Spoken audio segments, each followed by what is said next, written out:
झूठे थे वादे, क्या झूठी थी कसमें। हमें तो हमारी डिग्रियों ने लूटा, सरकारों में कहाँ दम था।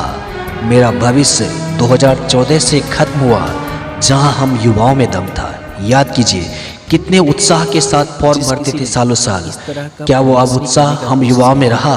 वाकई काबिले तारीफ है, क्योंकि देखिए आए दिन न जाने कितना डिग्रियां लेकर के बहुत सारे कैंडिडेट्स बैठे हुए हैं इस इंतज़ार में कि अब हमारी बारी लग जाएगी, अब हमें कुछ ना कुछ रोज़गार ज़रूर मिल जाएगा।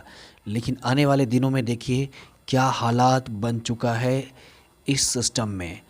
बहुत सारे कैंडिडेट्स, बहुत सारी डिग्रियां, बीटेक, बीएड, एमटेक, एमबीए, बहुत सारी डिग्रियां कर कर के बैठे हैं। और कुछ स्टूडेंट्स तो इस आस में उम्मीद लगाए बैठे हुए रहते हैं कि इस बार वैकेंसीज आएगी और बढ़ेंगे और हमारा सिलेक्शन हो जाएगा। इस उम्मीद के साथ मैं बहुत बहुत धन्यवाद दूंगा कि इस तरह के प्रदर्शन को और इस तरह के रोज़गार के मांग को दिखाने का जो कोशिश किया गया है इन बंधुओं द्वारा काबिले तारीफ़ है।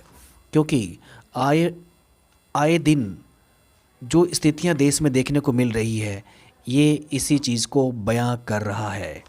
एक तरफ बेरोजगारी की स्थिति, दूसरी तरफ महंगाई और तीसरी तरफ है कोविड जैसी स्थितियां।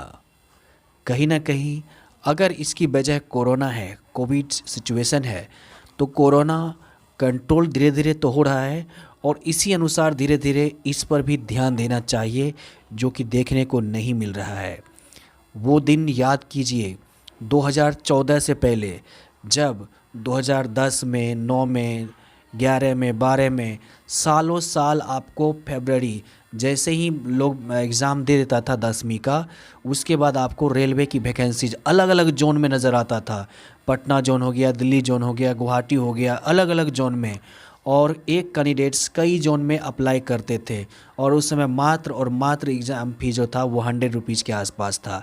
और कैंडिडेट्स के पास ऑप्शन था बहुत सारे एग्ज़ाम में बैठने का और वो आसानी से बैठ भी जाते थे। मान लीजिए कि उनका अच्छा नंबर जो है पटना बोर्ड में नहीं आया तो उसने दिल्ली बोर्ड में भी भरा था और वहाँ पर भी एग्ज़ाम देने के लिए गया, तो उस बोर्ड में जाकर के कुछ बेटर किया, या फिर उसमें भी नहीं किया तो अदर बोर्ड में जाकर एग्ज़ाम दिया। एक साल में 4 से 5 एग्ज़ाम वे आसानी से दे पाते थे, खास करके रेलवे की बात कर रहे हैं।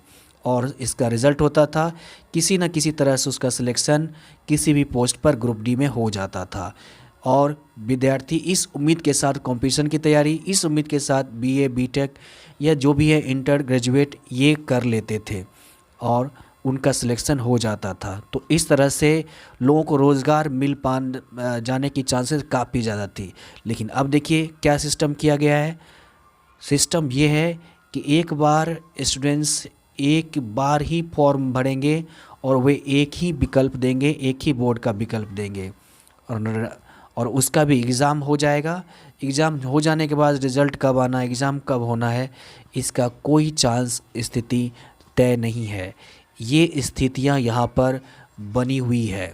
बिहार की बात करिएगा तो आए दिन बहुत सारे कैंडिडेट्स कोशिश में लगे हुए हैं। टीचर्स की बहाली को देख लीजिए, बीएड कर करके कैंडिडेट्स बैठे हुए हैं। 2014 में शायद वो वैकेंसी आया था एसएससी, बिहार एसएससी का, उसका प्रोसेस अब तक चल रहा है। कई बार एग्ज़ाम कैंसिल भी हुआ है, लेकिन अभी तक कैंडिडेट्स को जो है वो पोस्ट जगह नहीं मिल पाया है। 100% सिक्योरिटी के साथ वहाँ पर नहीं हो पाया है। ये स्थितियाँ हैं यहाँ पर। कहीं ना कहीं लोगों को आवाज़ उठाना होगा और अपना जो अधिकार है, जो हक है, उसको मांगना पड़ेगा।